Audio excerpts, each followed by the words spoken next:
एक गांव में रमेश नाम का लड़का रहा करता था। वह बहुत ही आलसी था। वह बिना काम करे जिंदगी गुजारना चाहता था।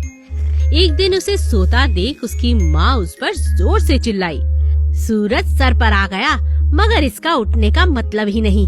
इसने तो कसम खा रखी है कि पूरी जिंदगी इसने बिना काम के खाते पीते ही रहना है। माँ, तुम मुझ पर ऐसे ही चिल्लाती रहती हो।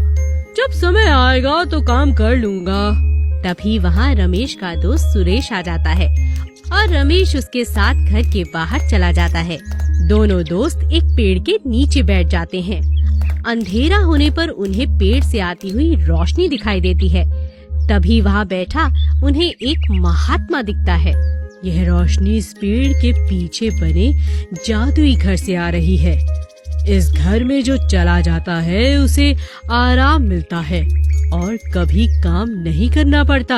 यह बात सुनकर रमेश बहुत खुश हो जाता है और अपने दोस्त सुरेश को छोड़कर उस घर में चला जाता है। कुछ दिन तो रमेश वहाँ खुशी खुशी बिताता है, क्योंकि वहाँ उसे सब चीजें आसानी से मिल जाती थी। परंतु कुछ ही दिनों के बाद उसे अपनी माँ और दोस्तों की खूब याद सताने लगती है। परंतु कुछ ही दिनों में उसे अपनी माँ और दोस्तों से दूर होने और अकेलेपन की वजह से उदासी आ जाती है और वह सोचने लगता है, मुझे अपनी माँ और दोस्तों के पास जाना है। मैं यहाँ नहीं रह सकता। कितने समय से यहाँ हूँ, कुछ करने के लिए भी नहीं है। अब वह काम करना चाहता था। तभी उसे अपनी माँ की आवाज सुनाई देती है, अरे अब उठ भी जा, कितनी देर हो गई है।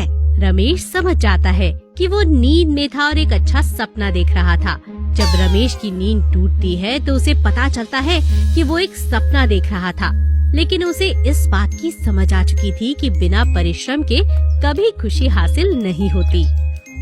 मेहनत करना बहुत आवश्यक है।